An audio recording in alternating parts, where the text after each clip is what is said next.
All right, Shalom. Kalayim Lai Haba Shemel Shabbat Shalom Kakadash, double honors to the apostles and to the elders of Great Millstone who rule and teach well. Much peace, love, and salutation to all the brothers doing this work in truth and sincerity. Shalom. Salakia, this video is called this lesson was interrupted because I received a phone call. For some reason, it stopped me from recording when I have my phone on Do Not Disturb. But we're gonna get back into the lesson. Um, Ezekiel 20, chapter 38, verse 4. It says, "And I will turn thee back." Speaking about Russia, it says, "And put hooks in thy jaws," because remember, Russia used to be called the USSR, and that eventually broken up. But the Lord is going to cause Russia to go back to that old Soviet spirit, and the Lord is going to turn them back to what they used to be. It says, "And I will bring thee forth in thine army, horses, horsemen, all of them clothed with all sorts of armor, even a great company with bucklers and shields, all of them handling swords." Because what is that talking about? The military, their military structure, their military power. Because this third, Lord willing, this be the catalyst to escalate to this third world's nuclear war. Lord willing, this is the beginning stages of it, and they keep escalating and getting worse. Because we finna get up out of here. This is our Slakia, verse 5. It says Persia, which is talking about Iran today, Ethiopia, which is talking about Ethiopia, of course, and Libya with them, because it one thing about Russia, they are allies, if I'm not mistaken, with with these countries, especially I know for a fact Libya, but all it takes is a quick Google search to look up if Ethiopia, which if the prophecy says it, best believe it is, man. Um, but we know Persia for a fact, Ethiopia and Libya is with Russia, and all of them with shield and helmet, which is talking about with their armies. And there was a certain article or a video that showed that Russia was training some troops from Libya, I believe.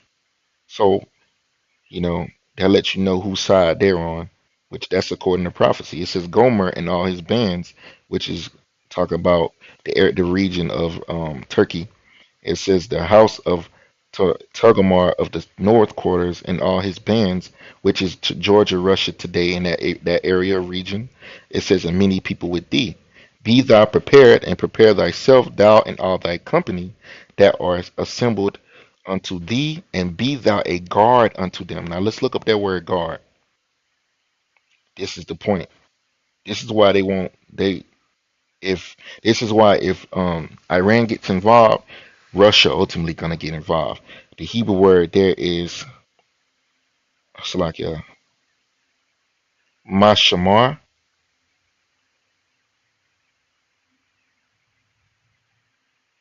Yeah, Mashamar, which means place of confinement, prison, guard, jail, guard post, to watch, observance, guardhouse. It says guard post, act of guarding, which is basically protecting. Let me see. So America better be very decisive, which the prophecy gonna be fulfilled. They better be very careful about touching certain nations. They can't bully all. They can't bully everybody, or then Russia gonna get involved. And they know they don't want that smoke with Russia. But ultimately, you're gonna fight against Russia anyways, because it's Bible prophecy. This is the book of Joel, chapter 3, verse 1. It says, "For behold, in those days and in that time, when I shall bring again the captivity of Judah and Jerusalem," which is talk about Israel returning to their own land, "I will also gather all nations and will bring them down into valley of Jehoshaphat," which that word Jehoshaphat comes from the Hebrew word Yahweh Shaphat, which means Yahweh judge or Yahweh judgeth, "and will plead." The word plead, I'm sure, means to judge also, "with them there for my people and for my heritage Israel, whom they have scattered among the nations and parted my land." So let's look. Let's see. Yep, the word plead means it is the Hebrew word shapat, which we got that earlier from the word determination, which means to judge. To enter into controversy, plead, have controversy together, to be judged. The Lord has what the scripture says. I know, brothers probably thinking of it. Controversy, controversy of Zion. Let's see. I don't know why that be on the NLT anyways. Yeah, I know it's in the book of Isaiah. No, no. Hold on.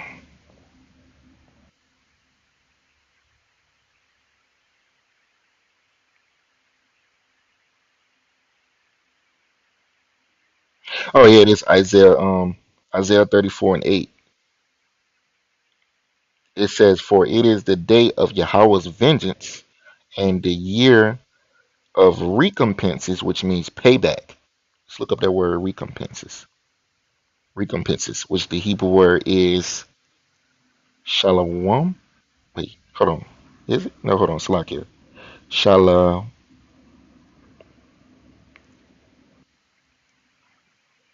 Shalom, Shalom. Forgive me if I'm saying that wrong, because it looks like Shalom to me. Forgive me if I'm saying that wrong, but it means requital. It means reward, requital, retribution, reward. Because a like the scripture says that every man shall receive according to reward, of whether it be good or bad. Let's get it real quick. That Hebrew got me confused a little bit. Ezekiel, oh no, so Ecclesiastes 12 and verse 14, it says, "For the Most High shall bring every work into judgment with every secret thing, whether it be good or whether it be evil." So that's what we living in times of recompense. Let's look up that word requital because I don't know what that word means. So let's look it up. Quick search. Requital means return for some service. Hmm. It says act of requiting for good or for evil. To requite, it says to make return to make return for, to repay for good or ill, which means ill means evil. So the Lord is gonna reward you. He's gonna repay you for your evil. So a requital, retribution, a fee. You got because everything comes with a cost, right? You know, Esau, you got to pay the tab. So this Hebrew word for damn, what's the Hebrew word? Yeah, Salakia. I forget. Oh, recompenses. Oh yeah, okay, yeah. So let's go to the root of that word, see what it says.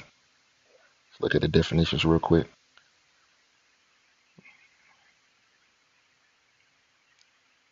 Oh, which is shalom, shalom, shalom. That's the mm, this kind of sticks out. Oh, it says to be performed, to be repaid, be requited. That's exactly what the Lord is gonna do. Oh, here goes some more good ones. To make good, to pay, to complete, finish. Because what? America's what? Finish. You know that America's time is almost what? Complete, and it'll be and everything will be done complete once everything will be complete once America is destroyed. Concerning the destruction of Babylon, but that's the end of America though. Okay, it says to make good, pay, to requite, recompense, reward, to be performed, to be repaid, be requited, to complete, perform, to make an end of. So that's what the Lord is going to do to America, Babylon the Great, when He executes judgment via thermonuclear war. That is just the icing on the cake. There's going to be also other things that's going to happen before that actually happens, but we're focusing on the main event. You don't care about the little small fights. I mean, you care, but the main event is what everybody comes to watch. And the main event is the destruction of Babylon. Isaiah 34:8. I'm not saying all the other prophecies are not important, but I'm saying, we're focusing for this topic of this lesson, we're focusing on the main event. It says, "For it is the day of Yahweh's vengeance and the year of recompenses for the controversy of Zion," which is the Israelites. Let's look up the word controversy. The word controversy is rayab, which means strife, controversy, dispute. strife, quarrel, dispute, controversy, case at law.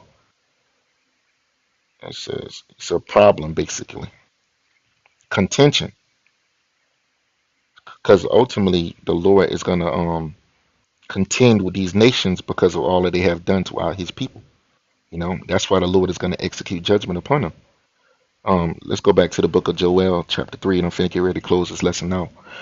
Joel 3 and verse, hold on.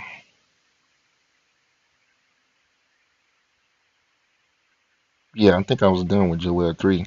I just wanted to get the first two verses concerning the Lord gathering the nations. Well, I think it's actually also some more. Hold on, let me look. I'm gonna jump down to verse 11. You know what? I'm gonna jump down to verse 9 actually because I want to get the points. Joel 3 and 9, it says, proclaim ye this among the Gentiles, prepare war, wake up the mighty men, let all the men of war draw near, let them come up. Because that's what you're seeing now. You're seeing a prelude to that, you know, with what's going on between Israel and the Hamas region. But this is only the beginning. Lord willing, it keeps escalating and getting worse. Beat your plowshares into swords and your pruning hooks into spears, which those are gardening tools, which basically is saying take the money that you're putting, you know, take the certain money out of certain areas and put it towards your military, you know, your defense contracts, you know, beef up your military, buy this, buy that, you know what I'm saying? Get ready for war because it's on the horizon. You know, it says, let the weak say I am strong. And a lot of nations are saying that because they have what nuclear weapon capabilities. They're able to make nukes, and that makes them a threat. Assemble yourselves and come, all ye heathen, and gather yourselves together round about. Thither cause thy mighty ones to come down, O Yahweh, because the Lord is preparing all the nations. He's bringing them over to the Middle East so he can execute judgment upon them, man.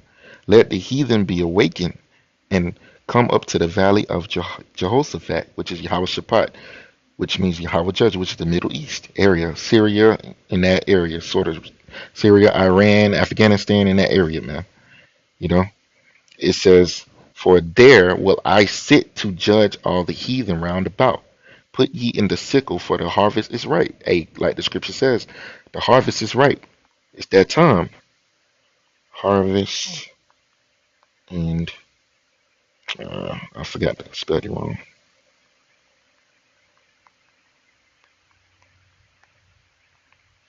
It's the book of Matthew chapter 13. Um, this is Yahweh Shah breaking down a parable that he explained verse to the disciples.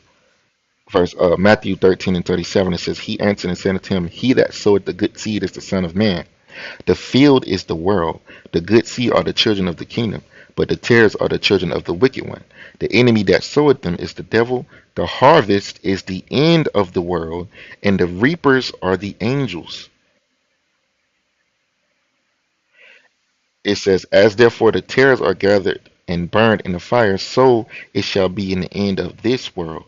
And the Son of Man shall send forth his angels, and they shall gather out of all his kingdom all things that offend, and them which do iniquity, and shall cast them to the furnace of fire. There shall be wailing and gnashing of teeth, because this is the judgment. That harvest is speaking about the end of the world. Where was I? Joel. It also Joel chapter 3, verse, I believe it's a book of Revelation that says something about a harvest. Hold on, let me see. Joel chapter 3. Let me see. Where was I? Oh, I wasn't even reading in there. Here it is. Joel 3 and 13. Put ye in a sickle, for the harvest is ripe.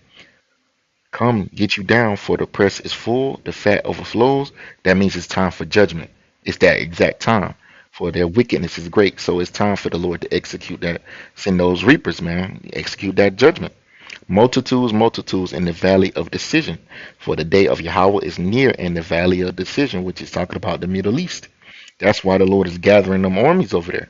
Because he's gonna ultimately gonna execute judgment upon those armies. It says the sun and the moon shall be darkened, and the stars shall withdraw their shining. Right. We just had another sign in the heavens, a ring of fire eclipse that happened last. Was it either it probably wasn't last Saturday or maybe the Saturday before last, but it happened sometime this month. That's a sign of the things to come. Yahweh shall also roar out of Zion, because the Lord is going to utterly roar, and he shall and utter his voice from Jerusalem, and the heavens and the earth shall shake. But Yahweh will be the hope of his people and the strength of the children of Israel. So shall ye know that I am Yahweh, that your power dwelling in Zion, my holy mountain. Then shall Jerusalem be holy, and there shall no strangers pass through her anymore. So there's also a precept in Revelation I want to get real quick. I forget which book is it. Is it 14? Revelation 14.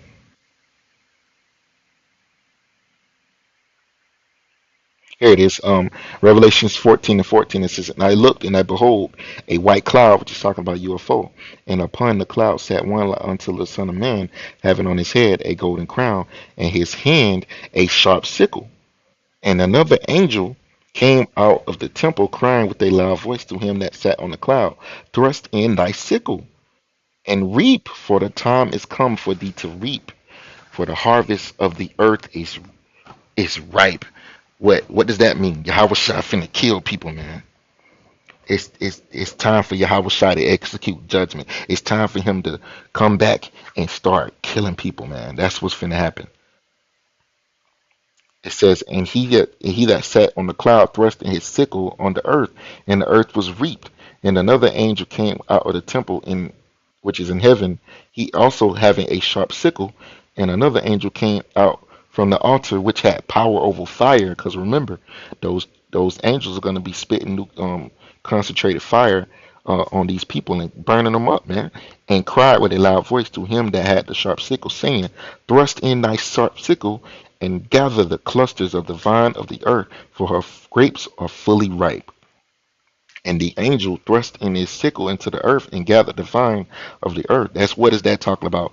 The Lord, those angels spitting that fire, man. Concentrated fire. Scripture say he had power over fire. What do you think that is?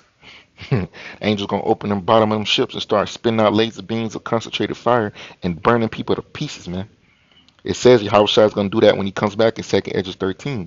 It says, and cast in the winepress of the I'm gonna verse 19 again. And the angel thrust in his sickle into the earth and gathered the vine of the earth and cast it into the great winepress of the wrath of the Most High. And the winepress was treading without the city, and blood came out of the winepress even unto the horses' bridles by the space of but by the space of 1,600 furlongs, like it. Because what does that represent? It represents a lot of bloodshed, a lot of people being killed. When Yahweh Shai actually starts to reap, man, he's gonna start to kill people, man. Execute Yahweh Shai and the angels, man. They're coming back to kill a lot of people. And World War III is also going to be a part of Yahweh Shai Shai's judgment. But Yahweh Shai is going to also come back and execute judgment. The scripture says in Isaiah 63, who is this that is coming from Edom? Because that's what he's coming to judge you Edomites, man. Isaiah 63 and 1. Who is this that coming from Edom with dyed garments from Basra, which is Basra is modern day America. It says this, which is the kingdom, the capital of Edom. This is that his glory in his apparel, traveling in the greatness of his strength. I that speak in righteousness, mighty to save, right? The chief angel of the Lord, man. You know, going back to the first Exodus. It says, wherefore art thou red in thine apparel, and thy garments like him that treadeth in wine fat, which is representing of a lot of bloodshed, man. Yahweh Shai killing a lot of people. The scripture says, Isaiah 66, 15 and 16, the slain of the Lord shall be many. It says, verse 3, I have trodden the winepress alone, and of the people there was none with me. For I will tread them in my anger, and trample them in my fury, and their blood shall be sprinkled upon my garments, and I will stain all my raiment, which is what? Representation of what Revelations also says. A lot of bloodshed, a lot of people being killed when Yahweh returns. For the day of vengeance is in mine heart, which means it's mind. And the year of my redeemed is come. Let's read the NLT version. It says, for the time has come for me to avenge my people, to ransom them from their oppressors. Exactly. That's what we're waiting on. That's why we want a Babylon the Great to fall yesterday. So, like, this lesson is going to be war on the horizon. This is what we're looking forward to. And then America's will be destroyed, and our kingdom will be established. So with that, I want to give all praises and glory to Yahweh by Hashem, Yahweh Shah by Hashem, Rakah HaKodash, double honors to the apostles and the elders of Great Millstone, who rule and teach well. Much peace, love, and salutations to the brothers doing this work in truth and sincerity. I want to say Shalom, Kwame Yasha Allah, Wa Abba Baba, Wa Abba Adawam, Shalom.